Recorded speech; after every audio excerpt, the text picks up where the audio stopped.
majestade estão diante do Senhor. Não existe nenhum Deus que seja digno como tu. Nada vai me separar de ti. Tu és a própria vida em mim. Não deixarei de te louvar. Não deixarei. Não me deixe só, pois eu só tenho a ti. Meu rosto está cansado de tanto esperar. Meu rosto está marcado. Podes tu ficar dormindo, mesmo vacilante, quando atacam outros, abelhão. Eu quero estar com Cristo, onde a luta se trava no lance. Jesus de todos, Deus vale salva e te abençoa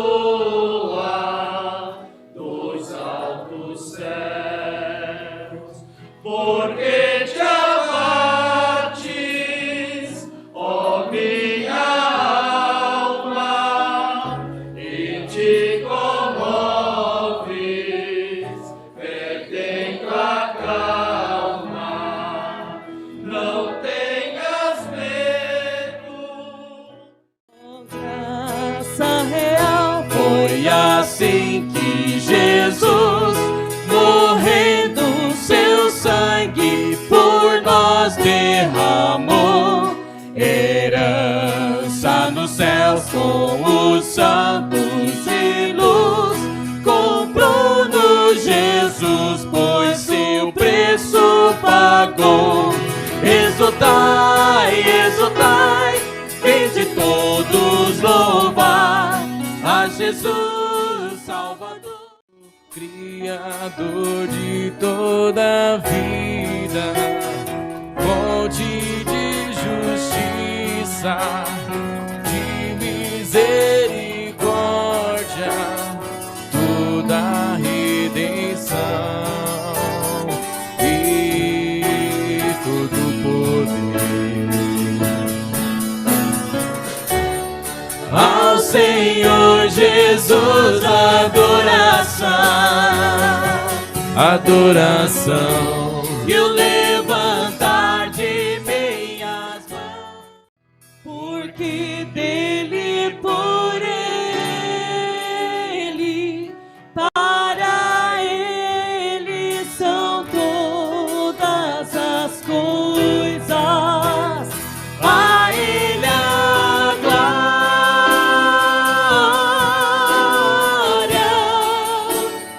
a ele a glória,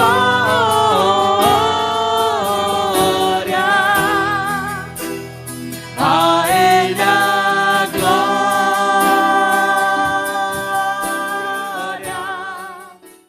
Ele é a própria luz e as trevas vão fugir, tremer com sua voz, tremer com sua voz.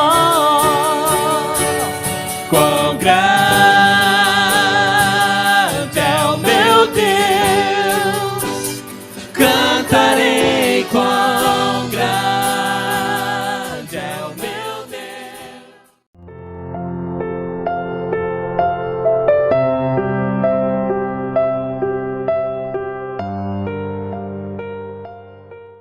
Graças e paz, irmãos.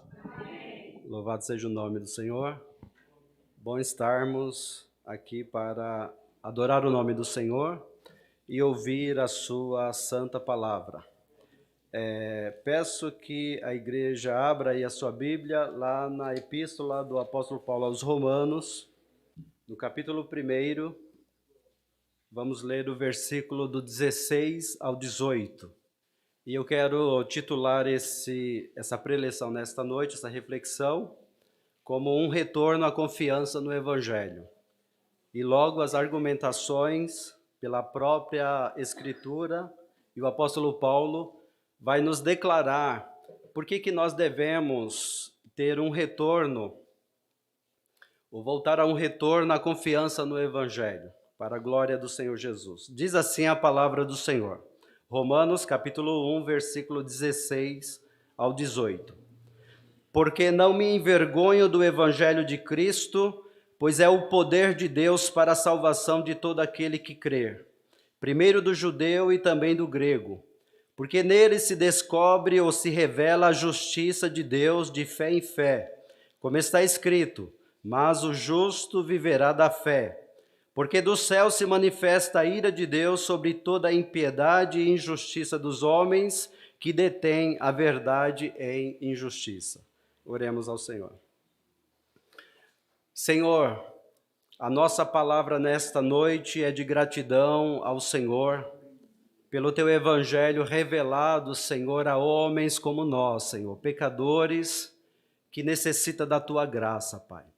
E nós pedimos a Ti que o Teu Espírito Santo, aquele que somente Ele pode e tem o poder de convencer o homem do pecado, da justiça e do juízo, sopre sobre a nossa vida a Sua doce voz.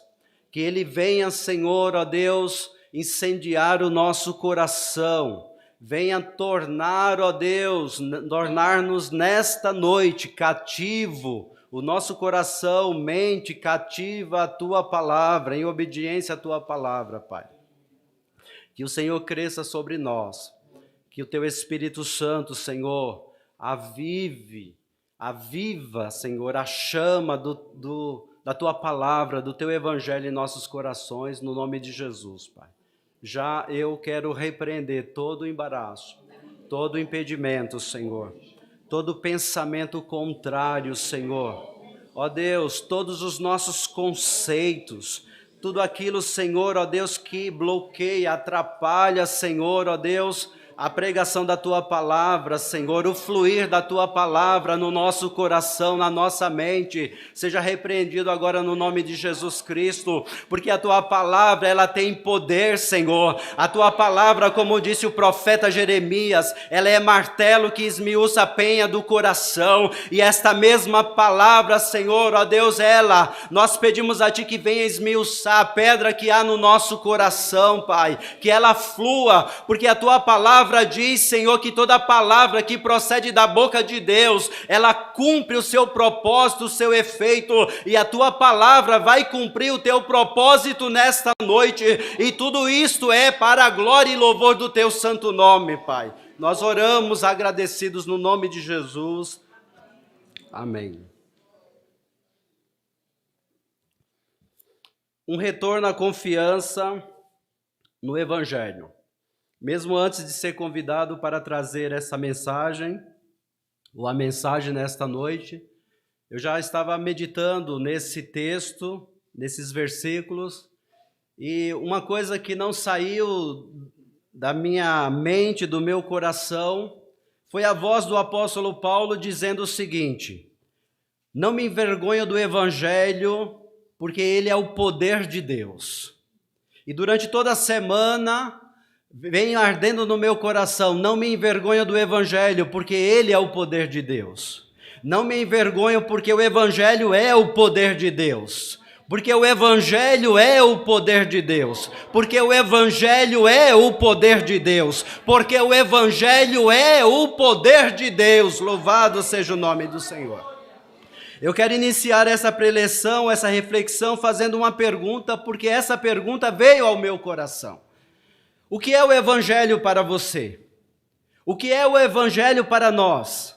ou o que nós tornamos, a igreja brasileira ou a igreja universal tornou o evangelho, ou reduziu o evangelho nesses últimos tempos. O que é o evangelho para você? O que é o evangelho para mim?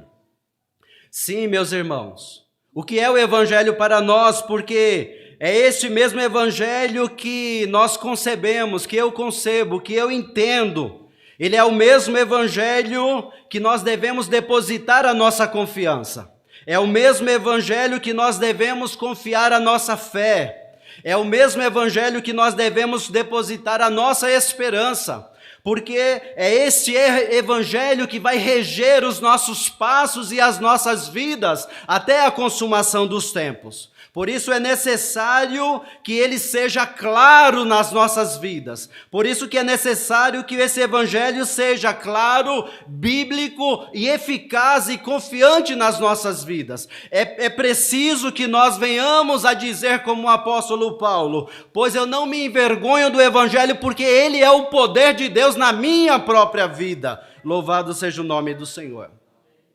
Quando eu comecei a meditar esse texto, eu pude perceber a intensidade do apóstolo Paulo em dizer que o evangelho é o poder de Deus. Eu pude perceber nas entrelinhas dos escritos do apóstolo Paulo a intensidade com que o apóstolo Paulo diz que o evangelho é o poder de Deus. E comparando as argumentações do apóstolo Paulo sobre o que é o evangelho para ele. E essa certeza que ele tinha do evangelho, como também nossos irmãos da igreja primitiva dos primeiros séculos. Comparando a intensidade do apóstolo Paulo, a argumentação do apóstolo Paulo, e fazendo uma reflexão sobre toda a igreja primitiva, sobre a intensidade da crença, daquilo que a igreja concebia do que era o evangelho sobre as suas vidas.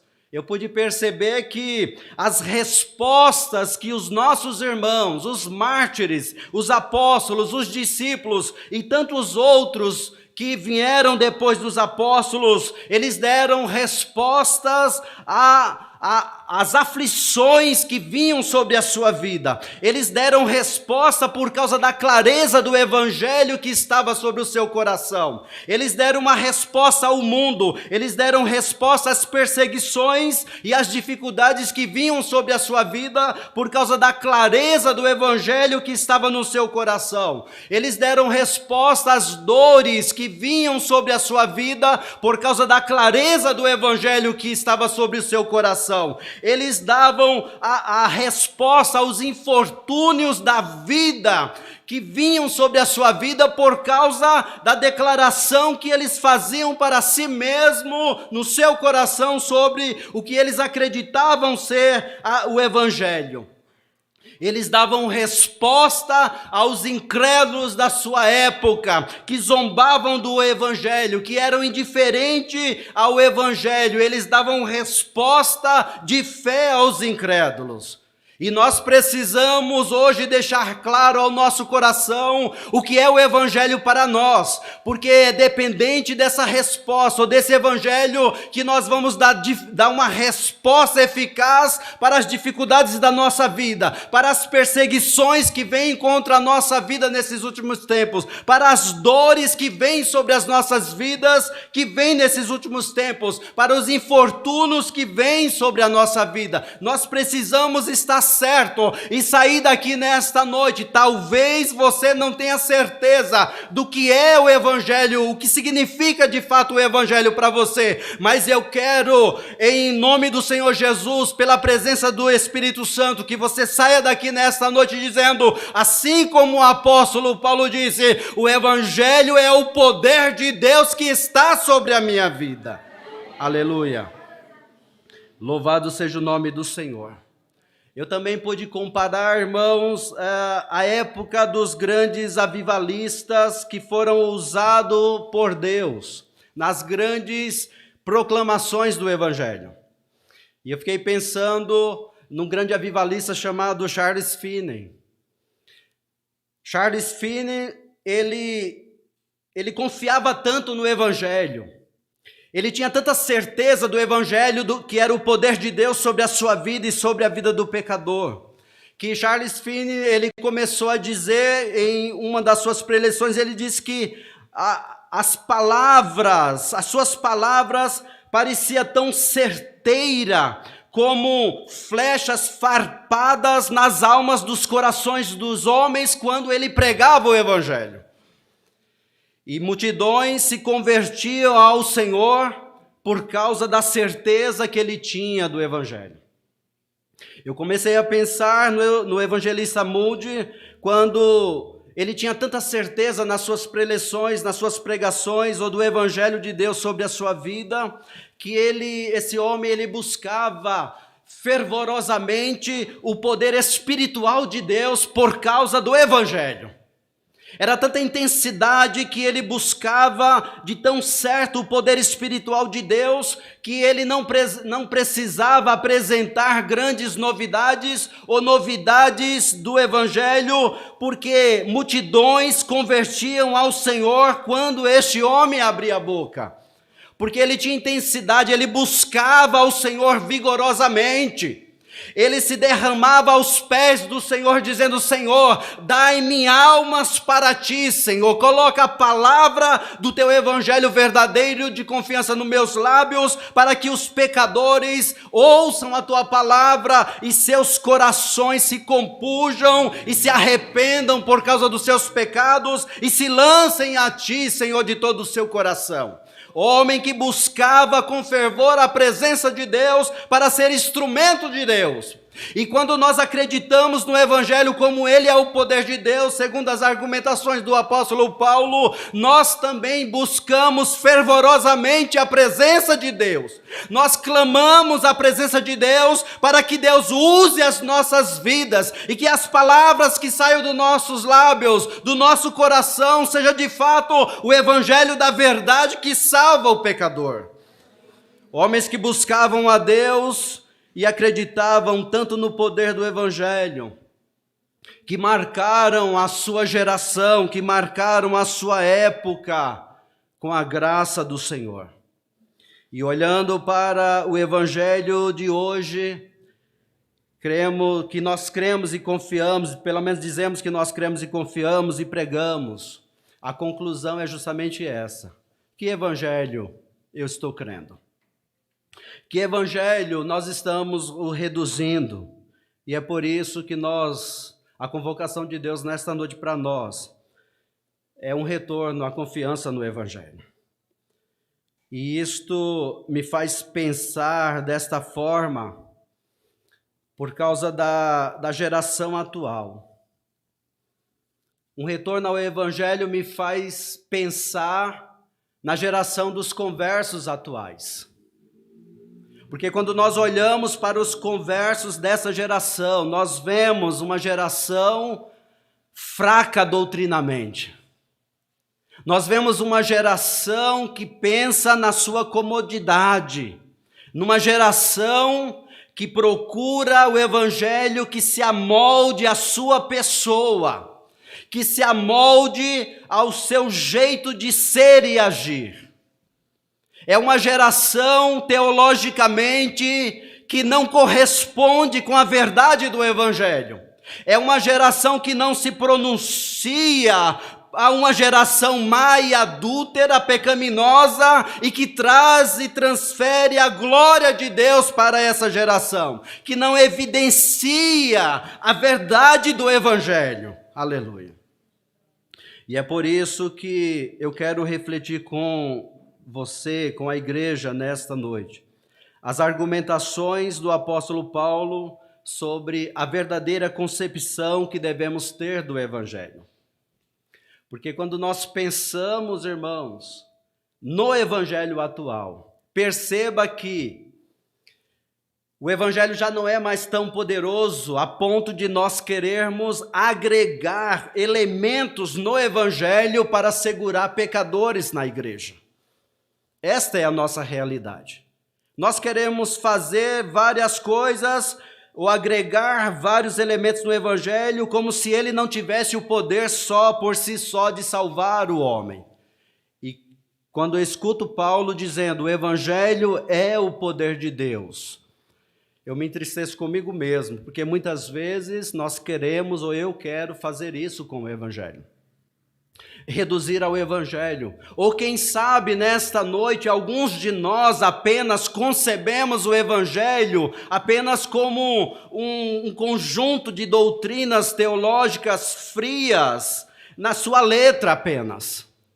Ou porque alguns apenas concebem o Evangelho apenas como regras, como condição para entrar no reino de Deus, puramente simples assim.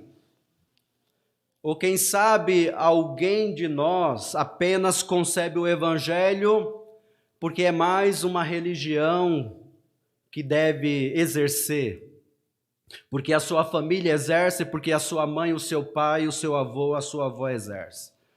Mas o que Paulo diz nesta declaração e nessas argumentações é o verdadeiro Evangelho.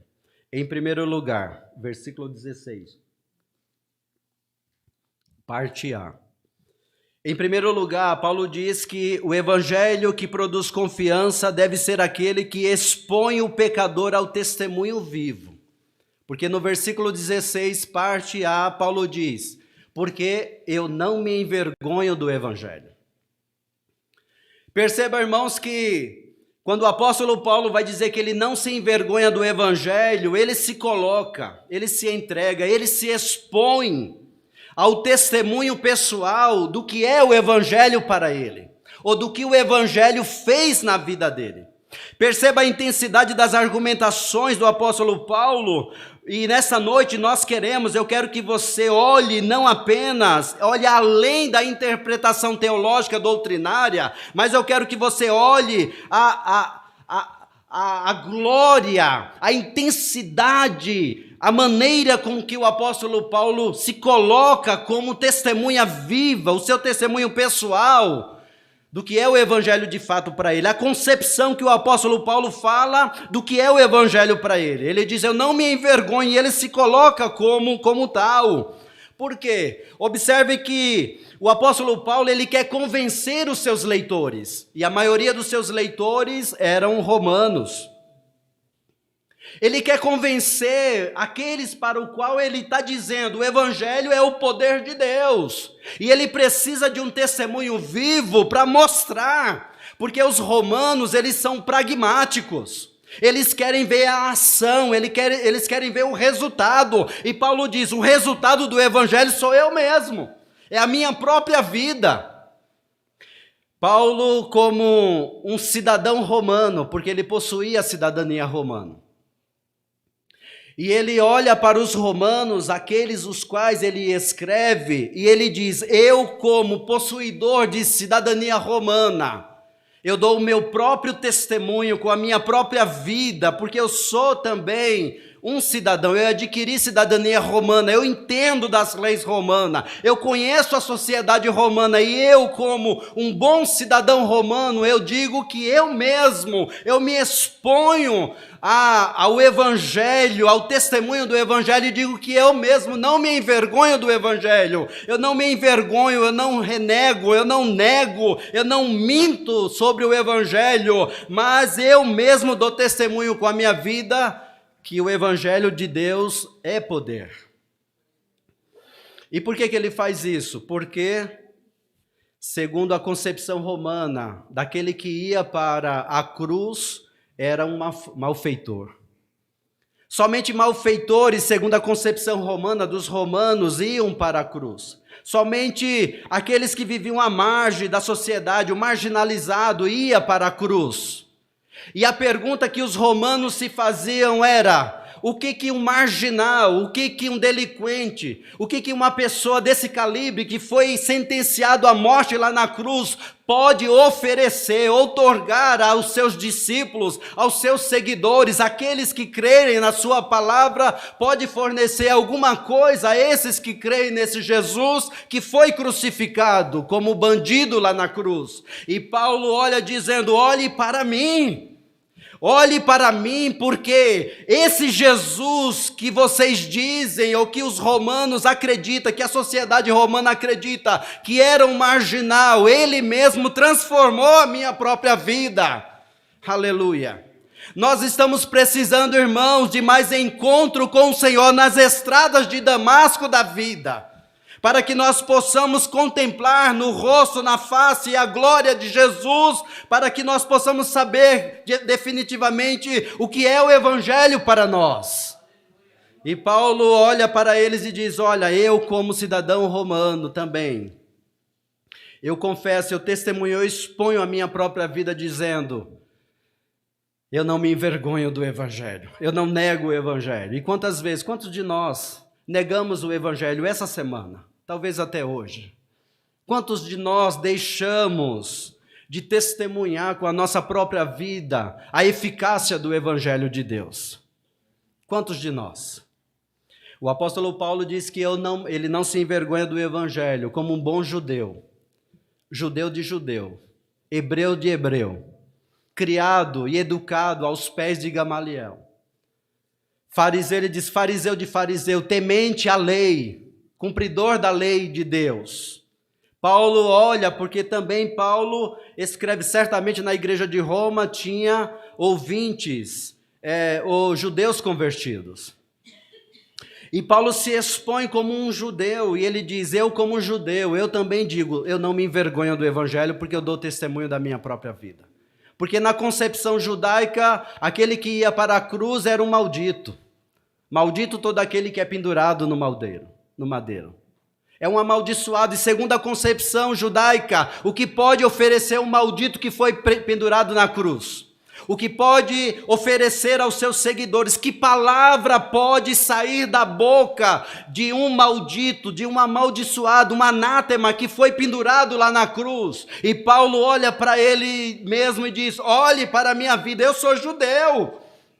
Eu sou um bom judeu, eu sou da tribo de Benjamim, eu sou natural de Israel.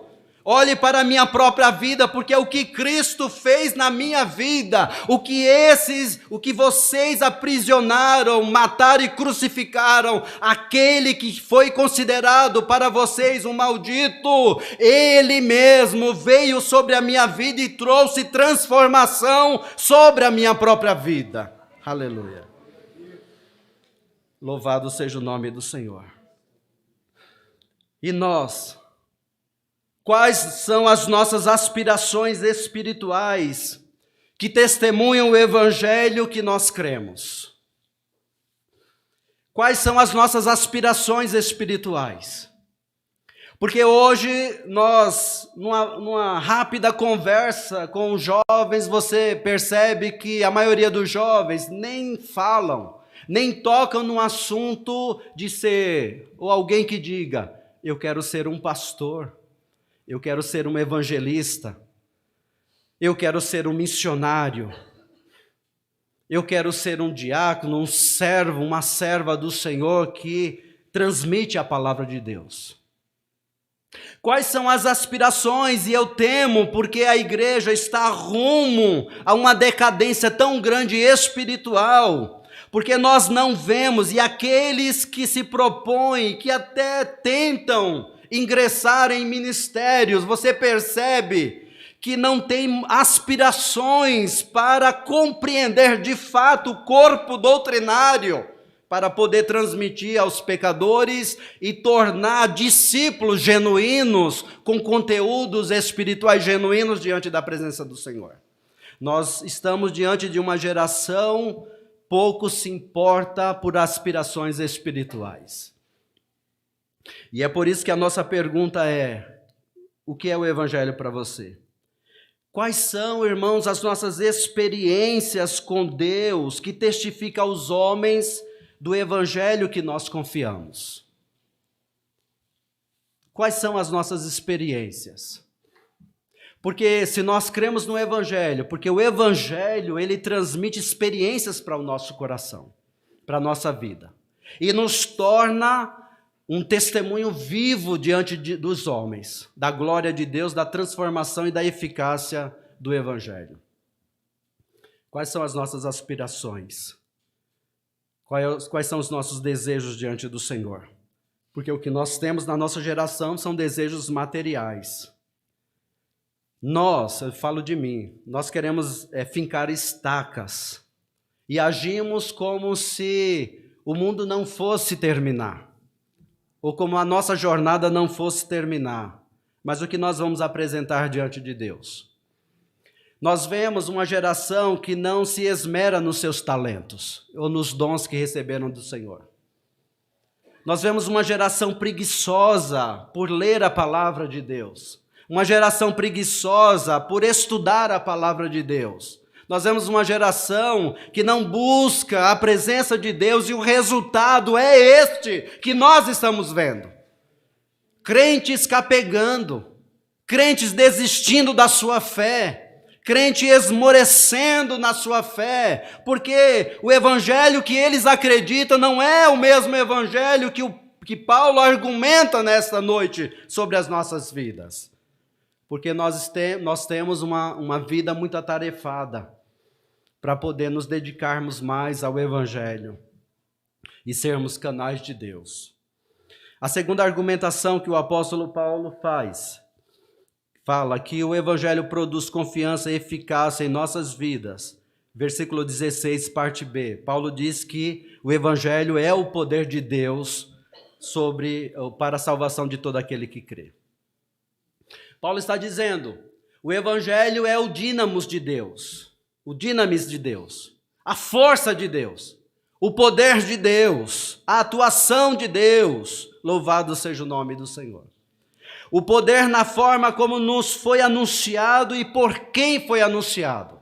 É por isso que Paulo diz que o evangelho é o poder de Deus, é a força de Deus, porque Paulo está pensando quem anunciou o evangelho para ele. E como foi, a forma como foi anunciado o evangelho para ele e para nós nessa geração. Porque Cristo é as boas novas do próprio Deus para nós. Cristo é o evangelho de Deus para nós. Cristo é a personificação da palavra do evangelho de Deus para as nossas vidas. Cristo é o evangelho que nos foi dado por causa dos nossos pecados. E é interessante que na cultura monárquica dos povos orientais, quando nascia um herdeiro ao trono, a crença e a concepção era que, com esse novo herdeiro, esse novo nascimento desse herdeiro do trono, e com o seu nascimento, uma nova era surgiria, um novo reino surgiria. Novas promessas desse novo reino, nova gestão, surgiria com o nascimento deste reino. E Paulo vai dizer que o evangelho é as boas novas, porque é o poder de Deus, porque Cristo, aquele que nasceu, ele trouxe consigo um reino para nós. Ele trouxe consigo um reino, mas também trouxe, através desse reino, virtudes, bênçãos, libertações, curas, maravilhas para a nossa vida. É isso que Paulo está dizendo, o evangelho é o dinamis de Deus, o poder de Deus, a força de Deus, por causa da forma como foi anunciado a nós pecadores, a toda a humanidade. E quando nós lemos, irmãos, Lucas capítulo 1, versículo 31, Lucas vai dizer que um anjo do Senhor, ele se apresenta para Maria e ele diz, eis que em teu ventre conceberás e dará à luz um filho e por-lhe-ás o nome de Jesus. E esse será grande e filho do Altíssimo, e o Senhor Deus lhe dará um trono de Davi, o trono de Davi seu pai, e reinará eternamente na casa de Jacó, e seu reino não terá fim. Então perceba, irmãos, que o que Paulo está dizendo, que o evangelho é o poder de Deus, é porque a forma como esse evangelho foi anunciado para a humanidade. Porque Deus poderia apenas enviar anjos para anunciar o evangelho ou anunciar que um novo tempo viria, mas perceba a forma sobrenatural, a forma inacreditável que Deus anuncia o evangelho que é Cristo a uma humanidade perdida, o nascimento de Jesus, uma forma sobrenatural. Para nós, irmãos, que lemos isso constantemente, parece que isso é simples, parece que isso é uma coisa corriqueira, Mas o nascimento de Jesus foi algo sobrenatural. Porque Jesus foi concebido sem atuação humana, sem a atuação de um varão, mas o próprio Deus envia o seu filho, pega uma moça simples da aldeia e diz: olha, abençoada, no teu ventre vai nascer um que será luz para as nações, luz para os gentios.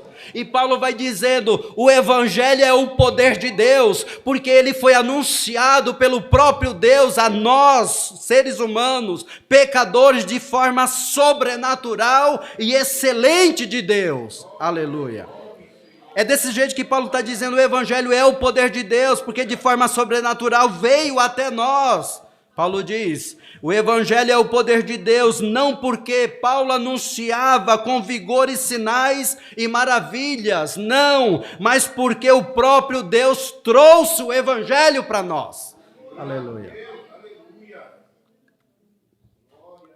Quando nós lemos Lucas capítulo 2, versículo 8, a Bíblia nos diz que os pastores estavam pastoreando, guardando os rebanhos. E de repente o céu se abre. E os anjos começam a dizer: não temas, porque hoje nasceu o Salvador. Foi hoje que nasceu o Salvador, ele diz: hoje eu vos trago boas novas de grande alegria, pois na cidade de Davi vos nasceu hoje o Salvador, que é o Cristo, o Senhor. E no mesmo instante do anúncio do anjo declarando que hoje nascia Cristo, o texto vai dizer que um exército de anjos se rompe no céu e começa a dizer: glória a Deus nas maiores alturas, porque a salvação chegou aos homens a quem Ele quer bem. Porque a libertação, aqueles que andavam nas trevas, aqueles que andavam no caminho das trevas, raiou sobre eles a luz da libertação, louvado seja o nome do Senhor. E Paulo vai dizendo: o evangelho de Deus é poder. Por quê? Porque de forma sobrenatural Deus nos trouxe essa salvação, ou essas boas novas.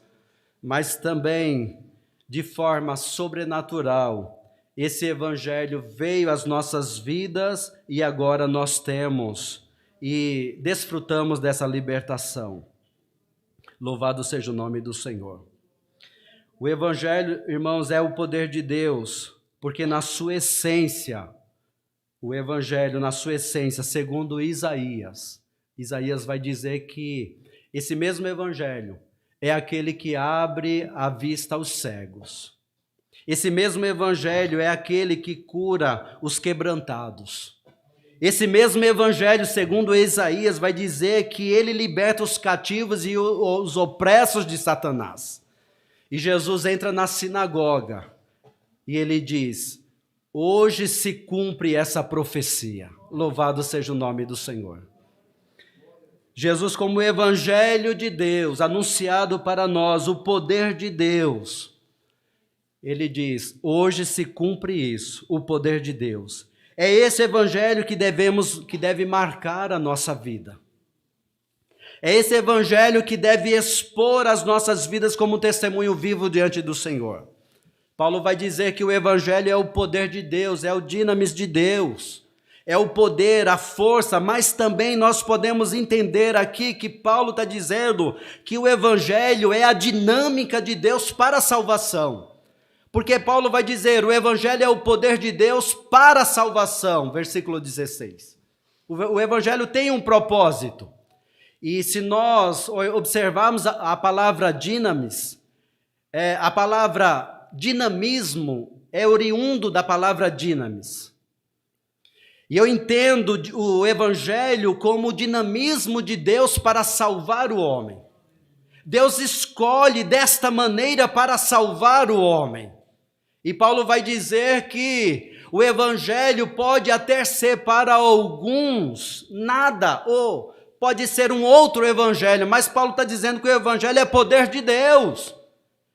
O evangelho é a maneira como Deus escolheu para salvar o pecador, é a dinâmica de Deus para salvar o pecador. E ao ler as escrituras, nós olhamos, ou vemos lá em Atos capítulo 2, quando depois do derramar do Espírito Santo, lá no versículo 14, o apóstolo Pedro, ele se levanta depois da experiência com o Espírito Santo, e ele começa a dizer, a pregar o querigma de Deus.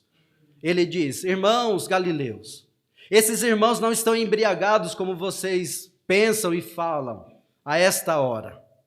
Mas o que eles estão vivenciando aí é a promessa, porque o rei surgiu para nós. Um reino surgiu para nós. E junto com esse rei e reino, veio virtudes também sobre todo homem, porque estava prescrito que ele derramaria do Espírito sobre toda a carne.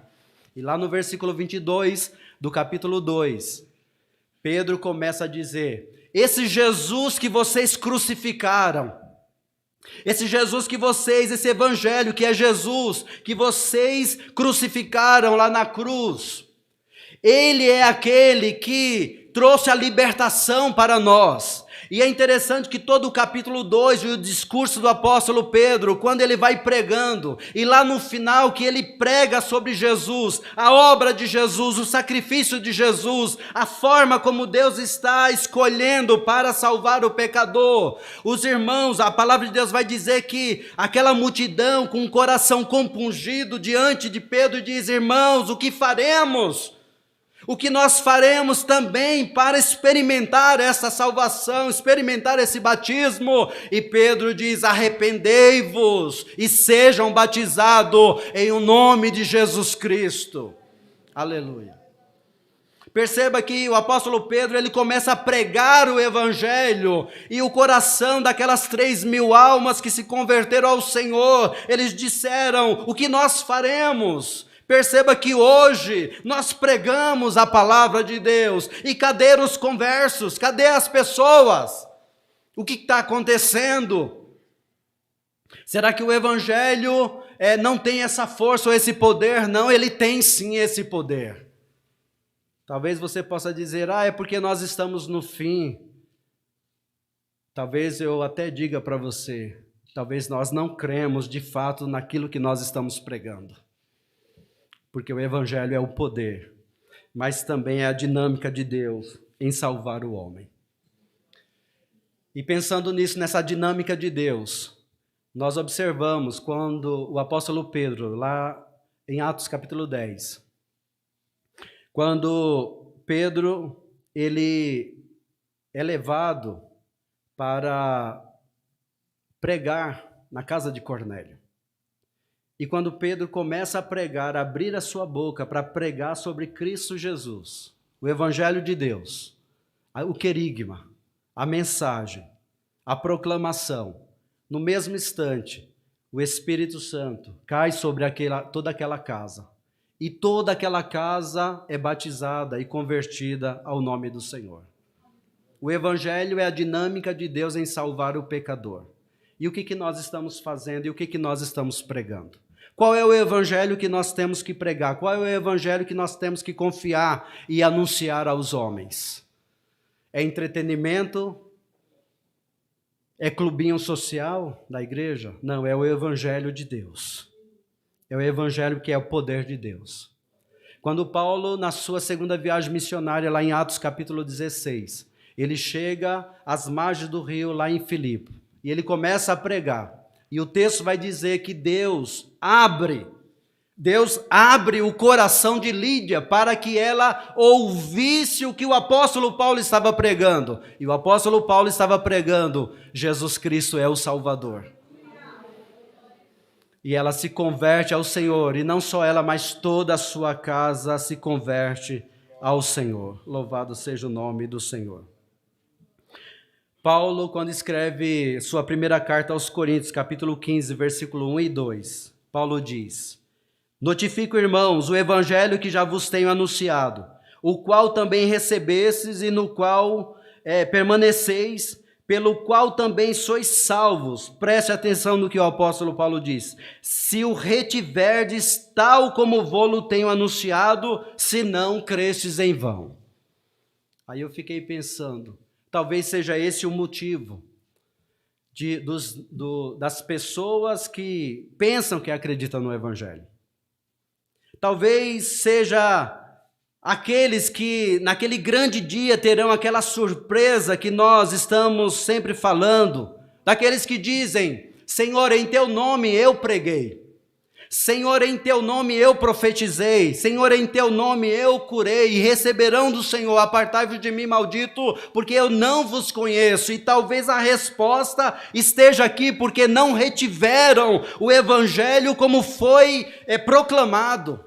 Não guardaram, não perceberam, não assimilaram, não conceberam o Evangelho como é o tal. E Paulo vai dizer: para que não crestes em vão. Será que, a pergunta é, será que existe muitos dentro da igreja que não estão crendo em vão? Certamente que sim. E por quê? Porque talvez a culpa seja da própria liderança de Deus, que não esteja pregando o verdadeiro evangelho. Mas eu quero pregar o evangelho, custe o que custar. Eu não quero ser conivente com as coisas que estão acontecendo. Eu não quero passar a mão na cabeça de crente e trazer sermões que afague o seu ego e cresça o seu ego. Mas eu quero trazer sermões que diga para o pecador: nós precisamos nos arrepender.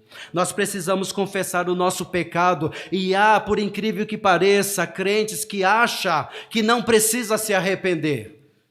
Na verdade eu já sou salvo mesmo, não tenho do que me arrepender. Claro que tem.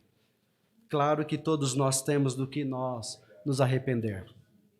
Por isso que nesta noite, que nosso coração ele se inflame e se constranja diante da presença de Deus, e nós possamos dizer: Senhor, eu me arrependo, Senhor, porque eu quero o Evangelho de fato sobre a minha vida, eu quero compreender de fato o Evangelho de Deus sobre a minha vida. Se o Evangelho é a dinâmica que Deus usa para salvar o pecador, significa que o pecador precisa se submeter à dinâmica de Deus. Só que hoje muitos de nós não queremos nos submeter à dinâmica do Evangelho. Aí você me pergunta: mas qual que é a dinâmica do Evangelho? Eu te respondo nesta noite. Quando Jesus disse: tomai o meu jugo, que é leve. Você tem que seguir após mim, como foi dito nesta noite. Você tem que tomar o meu jugo e aprender de mim, que sou manso e humilde de coração. Jesus está chamando para nós seguirmos, porque Ele é o padrão de Deus para a nossa vida. Ele é o exemplo máximo de Deus que nós temos na nossa vida, dado por Deus para poder seguir e crer no Evangelho, porque Ele é o Evangelho. Nós precisamos andar lado a lado com o Evangelho, que é Cristo Jesus. Louvado seja o nome do Senhor. E de forma prática, o Evangelho, ou a dinâmica do Evangelho, é aquilo que o apóstolo Paulo disse, o apóstolo João disse lá em João 13:34. Amai-vos uns aos outros, como eu vos amei. Essa é a dinâmica do Evangelho. Eu tenho que amar como Jesus amou. Mas qual que é a dinâmica do Evangelho? Hoje é um culto de família, denominado culto para a família. Aí eu digo aos maridos: maridos, amai vossas esposas como Cristo amou a igreja. Efésios 5:25. Vós, mulheres, Efésios 5:22. Sede submisso aos seus maridos, porque ele é o cabeça da casa, o cabeça de vós, e Cristo é o cabeça dele. Louvado seja o nome do Senhor. Filhos, obedeçais aos vossos pais, como ao Senhor. Honre ao seu pai, aos seus pais, porque isso é primeiro mandamento com promessa. Isso é se submeter à dinâmica do Evangelho. Qual que é a dinâmica do Evangelho? Enchei-vos do Espírito, não saia palavras torpes dos seus lábios, mas se encha do Espírito. Não vos embriagueis com vinho onde há contenda, mas se encham do Espírito Santo. Louvado seja o nome do Senhor. Jovens, fugi das concupiscências da mocidade. Isto é de fato a dinâmica do Evangelho de Deus sobre a nossa vida. Aleluia, louvado seja o nome do Senhor. Paulo, nessa terceira e última argumentação que ele faz do Evangelho. O que é o Evangelho? Ou o Evangelho que traz confiança e eficácia. No versículo 17 e 18, Paulo vai dizer que o Evangelho que revela a justiça de Deus pré-anuncia o juízo universal e futuro, como também o pessoal e presente. Leamos o texto, versículo 17 e 18, diz o seguinte: porque nele se descobre a justiça de Deus de fé em fé, como está escrito, mas o justo viverá da fé. Porque do céu se manifesta a ira de Deus sobre toda a impiedade e injustiça dos homens, que detêm a verdade em injustiça. Paulo está dizendo aqui que o evangelho que nós devemos acreditar e confiar, é aquele evangelho que revela a justiça de Deus. E aqui nós poderíamos falar de tantas coisas, mas o tempo não nos permite. Mas Paulo vai dizer que o evangelho que nós devemos confiar é esse evangelho que revela a justiça de Deus, porque Cristo é a justiça de Deus sobre a nossa vida, porque Cristo é o meio de justificação aos homens. Cristo é o meio que nos justifica e não macula a santidade nem a justiça de Deus. Ele trouxe sobre nós a nossa justiça ou a justiça para que nós pudéssemos ter capacidade de receber as virtudes que veio junto com o seu reino. Louvado seja o nome do Senhor. Paulo está dizendo aqui que o verdadeiro evangelho é aquele que pré-anuncia o juízo universal e futuro, esse juízo escatológico que nós sempre estamos acostumados a pregar, mas também é o mesmo evangelho que pronuncia um juízo pessoal sobre cada vida de crente. Louvado seja o nome do Senhor. Quando Paulo diz que esse evangelho que anuncia, revela a justiça e virtude, é o mesmo que pré-anuncia o juízo. Quando nós lemos Mateus capítulo 4, versículo 17, quando João Batista é morto e Jesus sai da tentação no deserto, Jesus, diz o texto, no versículo 17, que Jesus começa a ensinar, chamando aos homens ao arrependimento, porque é chegado o reino dos céus, como condição para entrar no seu reino. Perceba, irmãos, que Jesus ele chama para o arrependimento, porque logo em seguida, no capítulo 3, ou antes, no capítulo 3, versículo 11 e versículo 12, João, antes da sua morte, ele começa a pregar o arrependimento, ele começa a pregar o batismo para arrependimento.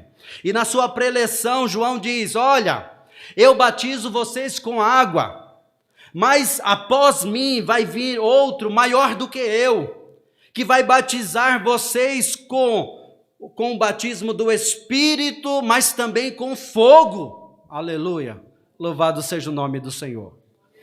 Este é o evangelho que Paulo está dizendo que pré-anuncia o juízo vindouro. E no versículo 12, tem muitos aqui no versículo 11, nesse versículo, muitos acham que Jesus, principalmente a linha pentecostal, vai dizer que Jesus vai batizar com Espírito e com fogo, e esse fogo não é o fogo do Espírito. Esse fogo é o fogo do juízo, porque no versículo 12, João, o profeta João, vai dizer, ele tem a pá na sua mão.